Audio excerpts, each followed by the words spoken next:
heart with a sweet one bliss. Someone flicks me a back by the end. So, it's another one. It's another one, yeah. It's a full strong, yeah. Oh, it's another one. It's another one, yeah.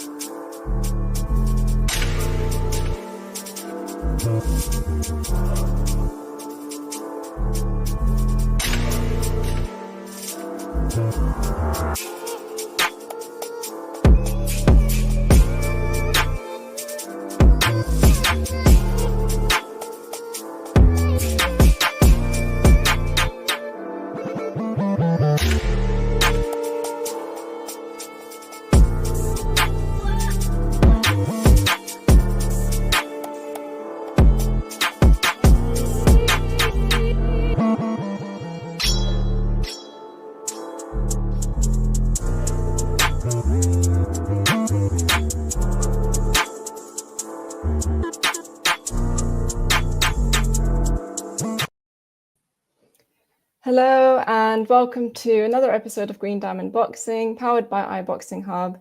My name's Aiysha, and just before we get started, a quick shout out to our sponsors, D-Rock. Please check out their clothes on their website, add promo code iBoxingHub24 for 40% discount on all their clothing. Today, my guest is professional boxer, two-weight world champion, first female to win British Boxing Board of Control Fighter of the Year, first female to represent Great Britain in the Olympics, and the first Black female boxing manager, Miss GB, Natasha Jonas. Hello, welcome. How are you today? I'm good, thank you. That was a bit of a mouthful, but you've done so much, I had to introduce it all. Oh gosh, yeah. So just want to say a huge thank you for joining and giving up some of your time for us. I just wanted to start off right at the beginning. Obviously, you're someone who's always been into sports. I know you had a football scholarship when you were younger. And so in terms of sports, would you say that football's always been your first love? Yeah, I would say so. I think, we weren't like rich or anything, and we didn't have access to a lot. And to buy like a £1 flyaway ball was the cheapest option to keep the hundreds of kids that we had entertained. So, one ball would satisfy us for hours. And I remember first going round the corner when I was allowed out to play with me two older cousins. And obviously, with them being boys, you kind of do the things that boys do. And football was that thing. So, yeah, we spent a lot of time, a lot of hours playing football. Wow. And then obviously your path into boxing came due to an injury that you sustained during your football. And so you weren't able to do football anymore. So you came and you were introduced to a boxing gym, I understand. Was it by someone called Sylvia Singleton? Is that right? Yeah, that's right. Yeah, she was my first ever coach. I went to a keep fit class.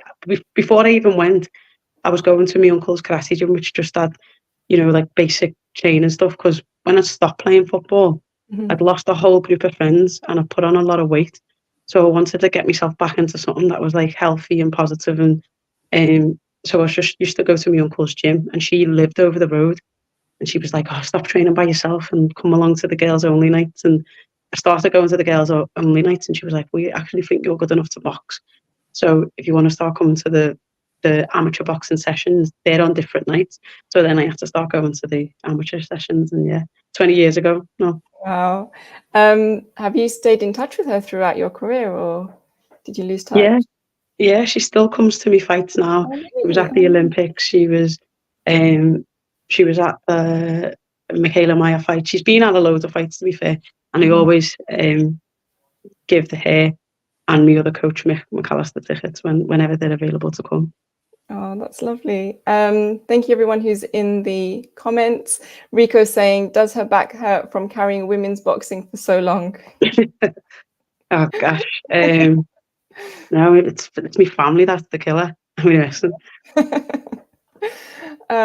So were you interested in watching boxing when you were younger then, or were any of your family into watching it?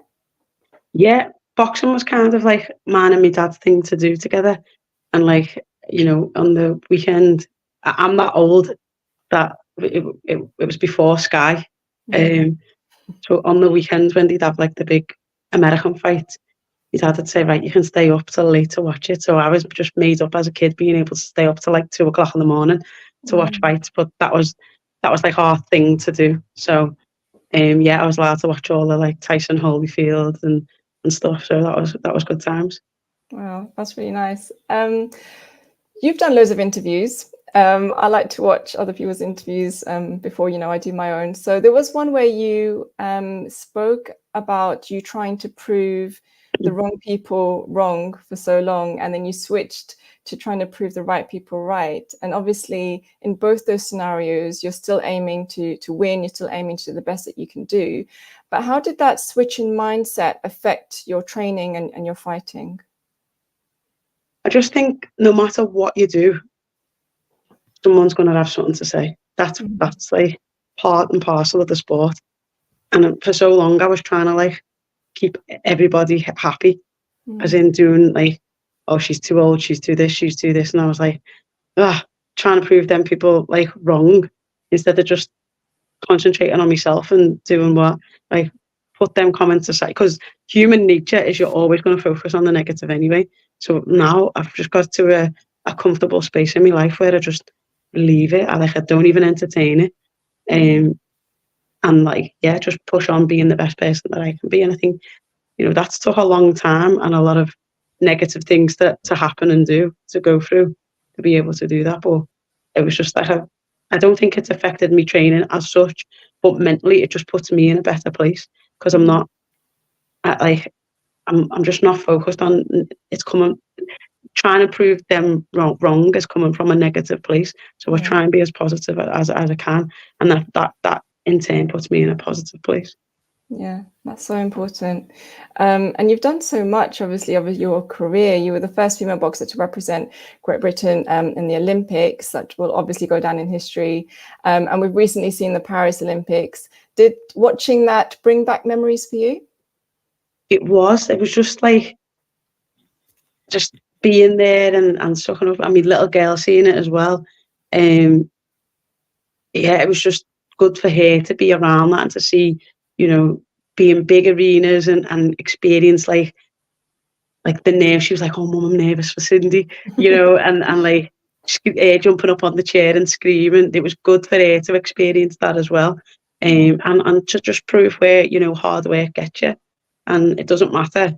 If you're a female in the male-dominated space, you can still achieve what you want as long as you work hard and you don't give up and you believe in yourself. So, yeah, I don't really know this 2024 team that well, but for the the 2021 team and the 2016 Rio, I remember telling them like, make sure you enjoy the moments, because now I look back at the Olympics in 2012 with fond memories and like I smile to myself thinking about stories that we went through and stuff. But at the time, because you're an athlete, you're just totally 100% focused on the result, and that kind of dampens the journey that you've got to get even there. Do you know what I mean? So yeah, you've got to stay focused and you've got to do all them things as the athlete. Of course you have, but you've also got to enjoy that moment, because literally it'll be gone soon. It's gone. It's over in like in 9 minutes or 10 minutes. So yeah, you've just got to live in the moment and remember that. Yeah. And you did mention something about reading a book called The Secret, which you said helped you to actually get yourself into the Olympics. Could you just tell us a bit about what it is that you took away from that book that helped you to get to the Olympics?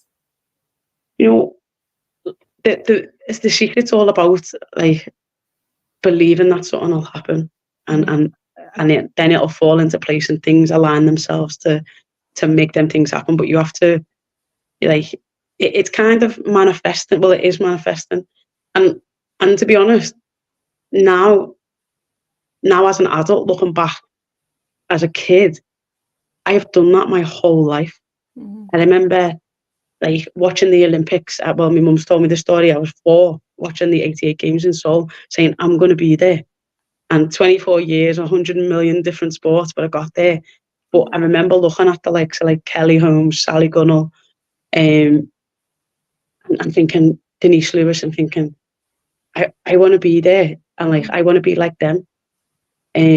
then in football, I was watching the likes of Mia Hamm and saying I remember she was the first like female superstar of women's football. Lived in America, played in America, and she was the first woman to get £1 million sponsorship deal from Nike. Wow. And when I watched the World Cup, I was like, oh my God, I'm better than it, but I need to get there and never get there.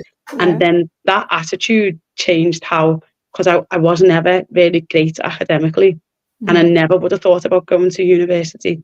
But I knew to get to where I wanted to be, I had to. So yeah, I had to buckle up, and it was my teacher actually that helped me. One of my PE teachers helped me and change the way I thought about the academics anyway. And then I obviously got the result that I needed the second time of trying to go and play football in America, and it didn't work out. But at least I can sit here now and say, you know what, it didn't work out, but I went and did it. I'd rather that than sit here now thinking, I wonder what had happened, you know what I mean, if I would have went. So at least I can say I did it. And it's just the only person that can vouch for that book, The Secret, is Lisa Whiteside. Okay. So in the book it says you have to write out your plan of like who you like. Write out your plan. So I thought, right, it takes me a little while to get into the swing of things. So I want Wales. To warm up in a tournament, sorry. So I was like, I was thinking of like at the time wicked teams, and I wrote Wales, and then I put somebody else, and then I knew it'd get harder, so I wrote the draw out, and so I wrote Wales as the first one, which was Lauren Price. And when we went to the team meeting, bearing in mind we're in China, we don't have any internet access or anything. We goes in and the coach says, they're reading out who's boxing and who they got first. And he went, Tasha, and I went, I know, I've got Wales, Lauren Price. He went, how do you know that? And I went, you're messing, don't tell me I have. And me and Lisa was just like, oh my God. So Lisa was like, give me that book. And we ended up all coming out with a medal. So Lisa Whiteside is my witness to that book and that story. Oh my gosh, that's amazing. And obviously, like, you did your amateurs, you've done your Olympics, and then you fell pregnant and you had a baby. When exactly was that time when your daughter Mila was born? So she was born in December 2015. And in the Commonwealth Games, I'd snapped ligament in my toe. And I could either choose to have the operation, which meant I'd have missed the qualifiers for 2016, or I could leave it, try and qualify, but it could affect me later in life. So obviously I was sitting there thinking, like, I can't need me toe, so I'm going to have to have the operation. And I had the operation, which meant that I missed the qualifiers, or the recovery would mean I missed the qualifiers for Rio. So I didn't ever think I would still be boxing after 2020. So I thought effectively that's the end of the amateur career. And I was 31 I think I was at the time. And I thought, right, now's the time. I always knew I wanted to have at least a child. So I thought, right, now's the time. And I went and obviously had my little girl. It was a tough decision to make as well. No, absolutely. And also the training did you find that it was quite different, the training before your pregnancy, and then obviously your body changes so much during pregnancy? Did you find that the training was very different afterwards? Yeah, it was definitely, when I went back to the gym, Joe was like, oh, what weight do you want to do? I was like, yeah, maybe go a bit higher. And he was like, I think it'd be better if you go lower. And I was like, lower? I don't know if I can do lower. He was like, it's a little bit different. You've got the day before weigh-ins, you've got I was like, okay, we'll do that. And don't get me wrong, it was tough, but like, again, it's more about mindset. Your body can literally do anything it wants if your mind is behind it. I do think now, maybe looking back, that I was a bit drained at the weight, and now I'm performing a little bit better at the heavyweights. That maybe I should have been a heavyweight to begin with. But that's like, in hindsight's a beautiful thing. So. Yeah, and obviously your world title fights, you fought at like 3 different weights. So do you feel that, that the weight that you actually won at then was your most comfortable and your most effective time as a boxer is at that super welterweight? Yeah, I think at the time it was just where the opportunities were. I think probably maybe 135, 140, 147. They're probably more natural to me. Yeah. I think the 154. If you look at the weighing things, I was never ever anywhere near the 154 limit. I was always weighing in like 148, and that was with my clothes on. So I think 147, 140, maybe 135 is probably that's more comfortable. And your first two fights, like, what did you learn from them that you were able to take on to that third world title fight? I think it was just a bit of you do take something. You should take the positives from even negative situations. I think the Terry Harper fight, I kind of realised that probably a slow start and not being able to finish in the 7th or 8th cost me the fight. With Katie Taylor, I had a better start, but then I think 9-10 she kind of just nicked, and that was her experience of having more fights at 10. So that was only my second fight, I think 10 rounder, and I think her experience in that, having a few more 10 round fights, got her knowing how to be able to nick around. So I took that them both into the third fight, where I knew I had to have a good start. And I also knew that if it meant it, how to nick around. If it was close, how to just put a little spurt on for the last few seconds to make it look good. And in a close round, you'll probably get the nod for that.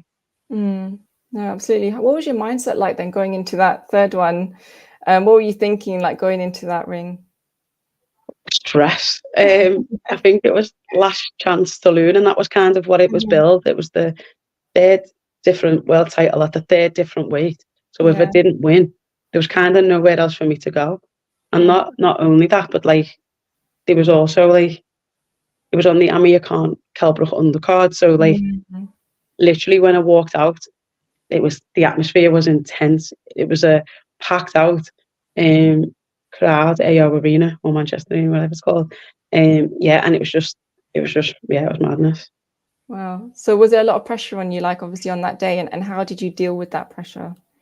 Yeah, I tried to just play it down and it is, I think as athletes, if you listen to the hype and get caught up in that, you can lose your way a little bit. Yeah. So I try to just, tell myself it's just another fight, and it is just another fight. Yeah. Obviously, there's a lot of riding on it, but it is essentially just another fight. And I think sometimes we have to do that to help us control our nerves. Now, nerves aren't a bad thing, but to keep them in that optimal level that you need to be able to perform well. Yeah.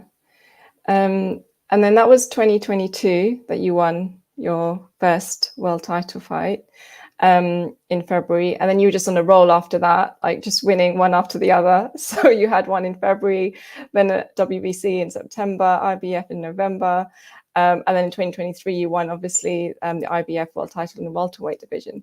So have you achieved everything, do you think, in boxing that you wanted to achieve? I've probably, maybe in some people's eyes, overachieved. But there's things that are like a bit more personal to me that I'd like to do.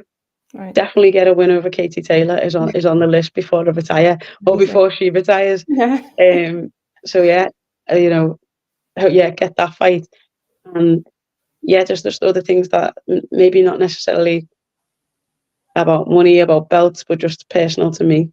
And then you also won, as the introduction that I did previously, Fighter of the Year by the British Board of Control, and obviously the first female boxer to get that, your name being alongside great other boxers like Lennox Lewis, Naseem Hamed. What an amazing achievement. How did that feel for you when you first found out that you had won that? Yeah, it was a bit mad. I think like I was looking, because they give you like a program, and on the back of the program it lists all the previous winners.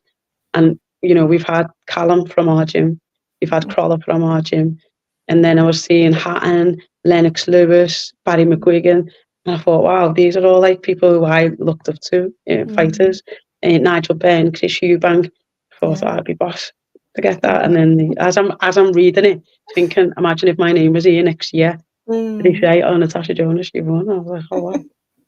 Yeah, that's just amazing that, you know, that you won that, and you did such an amazing year winning all those titles that, you know, I'm really glad that you got that award for it as well, and that recognition. Cheers, thank you. So Joe Gallagher has been your trainer for many years.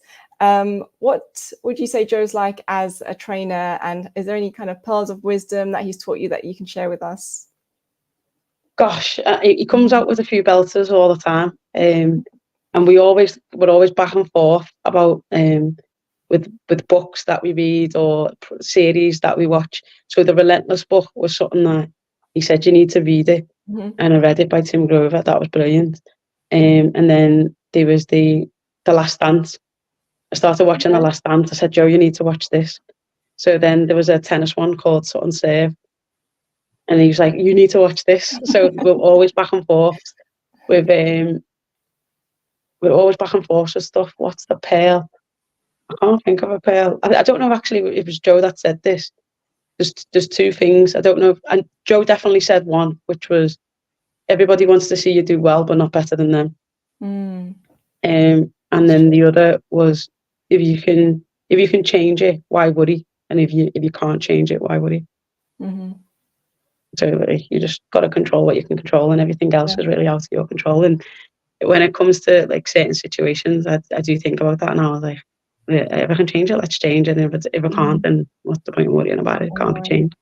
Yeah, that takes a lot of like pressure off your head, doesn't it? When it's like, you know, you can't change it, so why am I going to worry about it? And it kind of just helps you to not have that pressure on you as much, I guess.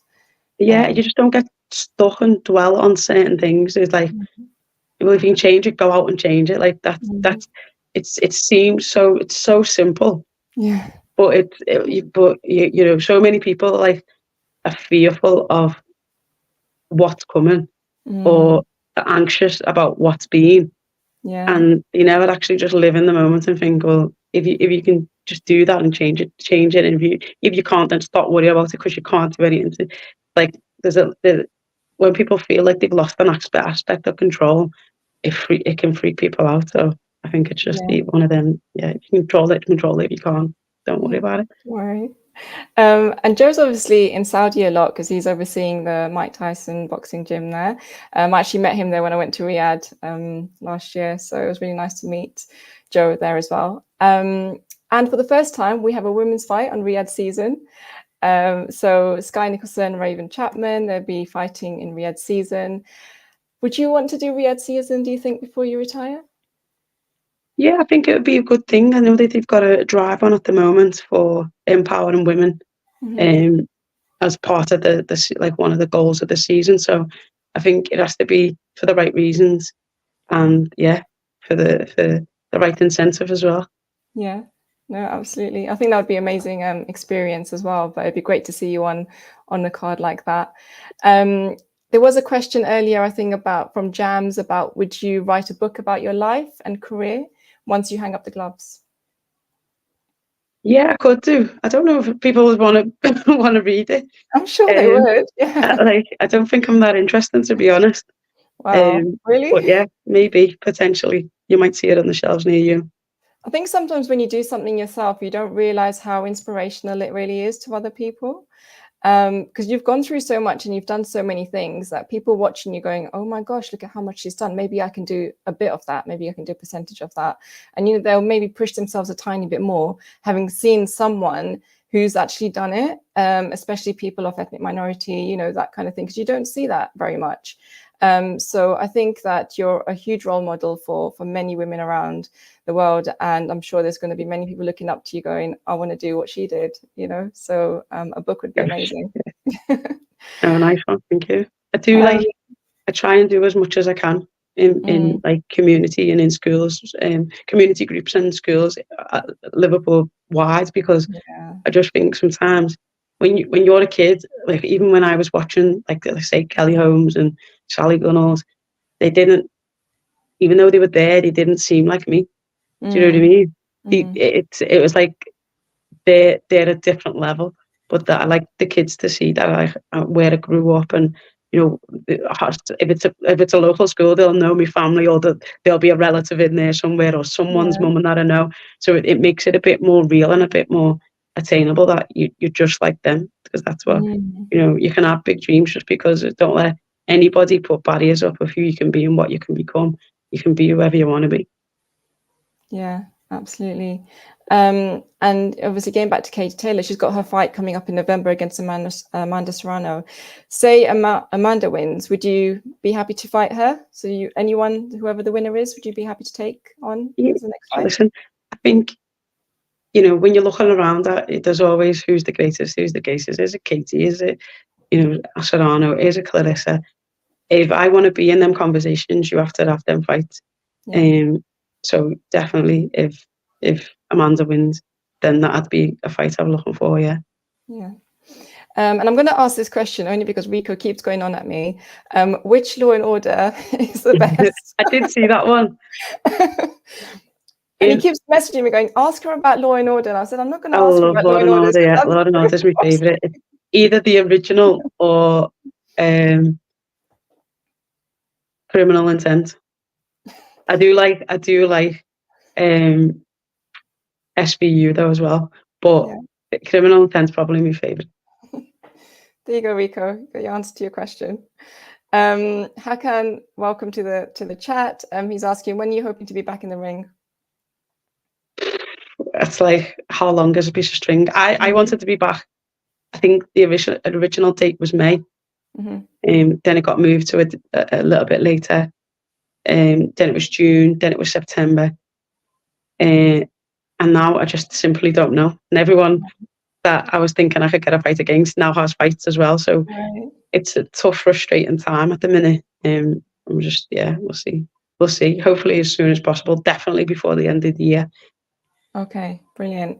Because you had your birthday recently. Yeah. And I don't know whether you like to mention it or not, but yeah, it was 24. And I'm not going to say anything because I'm only a year behind you. So it's fine. When do you think is a good time for you? Obviously, everyone's very different. Their body's different. When do you think it would be a good time for you to retire from the sport? It doesn't have to be just because you've turned 40. Like, you could say I want another 2 years in it. I mean, what do you think would be right for you? I think they've done a thing of champions. This was a couple of years ago. I think it was 2 or 3 years ago. And the average age of a female champion was 40 when they worked it out. So, I think I think it's personal to everyone. I do go through camps now and I think, oh, that's new. That niggle's new. Yeah. But at the same time, me times are getting faster. Me strength, I'm getting stronger. So I haven't reached the limits yet where I'm not beating the times that I did before or so. So maybe when that happens, or when with GB, I simply stopped enjoying it. And when you can't not enjoy boxing, because if you don't, it's a tough sport anyway, but it'll be 100 times tougher. So either when I don't enjoy it anymore, or I realise that my body can't do it anymore. Yeah, absolutely. Rico saying never retire. No, I'm just Hakan's asking, would you like to fight Chantel Cameron next if she's up for it? Yeah, I think she's actually got a fight locked in. But yeah, definitely a conversation that we've had, and we're actually really good friends as well, which is not always the greatest to fight someone, but we understand that's just the that's just the sport that we're in. And we have both spoke about it. I've spoken to her team, her management team, and promoters, and if I don't get an option from my promoters soon, that might be an option. And there's also questions about whether you're still with Ben, with Boxer, and you're going to stay with them up until the end of the year. Yeah, my contract's still with Boxer, yeah. Yeah, so you're going to be with them. Some really lovely comments. Thank you, everyone, for all your comments in there. Another question from Jams. Would you go to Puerto Rico to fight Serrano? Should she pull it off versus Katie? Which I think you've said yes to already. Yeah, whoever wins. I've never been to Puerto Rico either, so it'd be nice to have a holiday afterwards. You've only fought in the UK, right? Yes, yeah. So would you like to do one like abroad somewhere else? We was at one stage, when we realised that it wouldn't be able to be done on Boxer. I did speak to Top Rank about going to Top Rank, going and fighting abroad on one of their shows in the US. They thought that it would be better here. The fight would be bigger here. So we tried to get it on a Queensbury show. And I don't really know what happened with the talks between them and Queensbury, but it didn't come off. But yeah, fighting abroad is definitely an option. I'm not, GB, we flew everywhere all around the world. So it doesn't make any difference. Say a fight's a fight. No, absolutely. And also, as I mentioned previously, you're a manager as well, and you're supporting the up-and-coming fighters. How's that going? And do you have more than one person that you're supporting now? You've got quite a few people, or how's that going? Yeah, I've got little Mikey and Jonathan now. Yeah, I've added Jonathan to the stable. Two good fighters. Got big aspirations in the sport. And yeah, I've just got to make things happen. I think I haven't tried. I'm not lying when I say I'm very inexperienced. I might, make mistakes, but this is a journey that we're going to go through together. And I'll be as open and honest and as I can be, and guide them in the right way that I can and make things happen. What is different in managing someone than, obviously you've been and you are a professional boxer, but the management side of things must be very different. What have you come across that's like, just, this is so new to me? I think it's just the whole business side of it. Obviously, as a manager, you are expected to get people fights. Mikey and Jonathan aren't signed with anyone, so it's trying to get them put on other people's shows. Make sure they sell enough tickets. Make sure it's right for them. The weigh-in the day before. How many hotel rooms they're going to need, if they're going to need hotels at all, and getting sparring partners in and getting the right fights in for the fighters at the right stage of where they are. Jonathan's coming back into the sport after having 2 years out, so he's been at a certain level, but he can't jump right back in at that level. He's gonna have to get used to that, going out in front of the lights and in front of the fans again. And then Mikey's on a bit of a whirlwind, to be honest. He's fighting every other month, the other year, but for him now he needs to, he's still growing, so he needs to develop a bit of man strength and obviously get in with men as well. And he can't fight for a British title until he's 21, and he's only 19. So we have to look at other options that he's still going to learn, but maybe can pick something up like an intercontinental or whatever through the other belts. Are you enjoying it? Are you enjoying being a manager as well? I enjoy being in the conversations, and listening to, working out how it goes. And Joe always used to tell me things, and Joe does help me a lot, to be fair. But he used to tell you things, and you'd be like as if that had happened, and then you realise that it does happen in boxing, only in this sport, and too often we say that. No, absolutely. Hakan's asking, how many fights are you having left with Boxer? I've got one fight left. One fight left. So that'll be the one by the end of the year, hopefully, and then we'll see what happens next year for you. Just a few questions I want to ask you before you go. So firstly, about your last fight. Obviously you won, which is brilliant. And there was a lot of people that said that they didn't agree with that decision. How does that feel when you've completed the fight, you've won, and then you have a lot of comments, a lot of things going around that people think, oh, Michaela won that one. I think she nicked it. I think whatever. How does that feel when those kind of comments are coming out of a fight? Again, it's like one of them things that you can box terrible and win, and you can box brilliant and lose. So I've been on both sides. The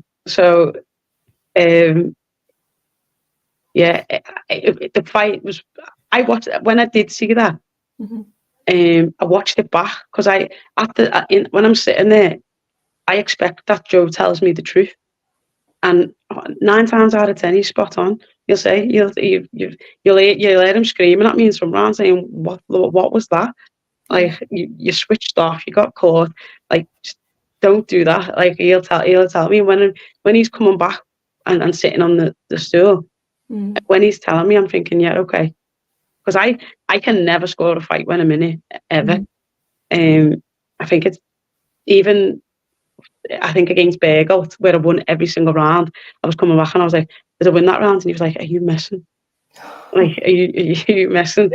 So I trust 100% what Joe says, and in I've been in fights before, and you'll hear him say, "You're down, you're 2 down, you need to pick it up, whatever." And he was saying, "Yeah, you're up, you've won it 2 rounds." And then so I thought I'd won, and when I watched it back after seeing all the comments and stuff, I watched it back, and I genuinely do think I won. It was a fight where I made it hard for myself. And I had a good start, switched off, got a little bit bored, started seeing butterflies and to do whatever, let it come back into the fight. So for me, it was a fight that was a lot closer than it should have been. Yeah. Rico saying those people watch the fight with Stevie Wonder glasses on. And got a question from Shazad. Thank you for joining. Is that transition from junior to senior very tough? I think he's talking about obviously training people. And does it surprise you when some children do not develop the adult physique that they may have been expected? Yeah, I think as a fighter, it can be very telling. I remember when I fought Terry Harper, even though like he was very lean, muscular, and everything, I remember thinking, like, you look strong, but you're not physically strong. She was still like girly. I don't like, and like, I don't want to say like a ragdoll, but it was easy to like swing her about the place because she hadn't got that physicality yet as like that woman strength. And yeah, that was one of the things I've noticed as a fighter.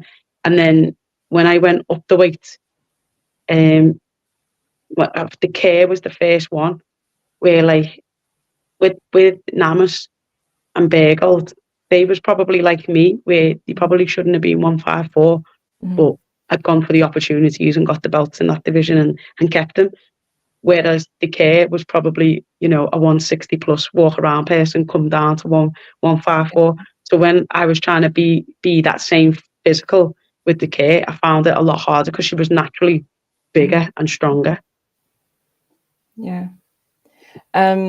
So just before we finish, there's a few big fights coming up in the next few months, and I just wanted to get your predictions on them. So I love to sit on the fence. You love to sit on the fence. But we'll try. Let's see. So September 21st, Wembley, we've got AJ Dubois. Who do you have for the winner? I think AJ wins. Yeah. I think maybe a stoppage. Do you have a round or range of rounds? Middle to late. Middle to late. Okay. And then we've got Bivol, Beterbiev coming up as well. Who do you think is going to take that? I would want to say Beterbiev. Yeah. But I also do think, again, I'm sitting on the fence. We have never seen the best of Bivol because Bivol just does enough every time. Yeah. With Canelo, you see that like he did enough and he was winning the rounds, but you feel like he had gears 4, 5, and 6 to go. But we just never seen him because he didn't have to. He was doing what he was doing to win. And in his last fight, I thought that as well. Was it against Linden? Like he had another load of gears to go through, and he just does. So maybe someone like Beterbiev will bring the best out of Bivol. But yeah, it's probably. I don't know if a Beterbiev will stop him at all. What he's like in later rounds because he stops everyone. Yeah, near exactly. enough. Exactly. Yeah. But yeah, I do think that's like a battle of that. I think it's Bivol's to lose rather than Beterbiev's to win, if that makes sense. Yeah, that makes sense. I think a lot of people are talking about Beterbiev's age, that he's had an injury, and they think that all of those things will go against him. I'm a Beterbiev fan. I'm going to say that he's going to stop Bivol. Okay. That's not very popular by a lot of a lot of people think that Bivol's going to win, like Rico there in the chat, but I'm going to stick with Beterbiev and let's just see what happens. And then obviously we've got the rematch for Fury Usyk in December. Do you think it's going to be a repeat or a revenge? I hate betting against Tyson because every time I do it, he wins. I've heard you And say I don't want to ever bet against the Brit anyway. But I think the danger for Fury is that one of the big questions was, can Usyk hurt him and can he drop him? And we seen in that fight that he did.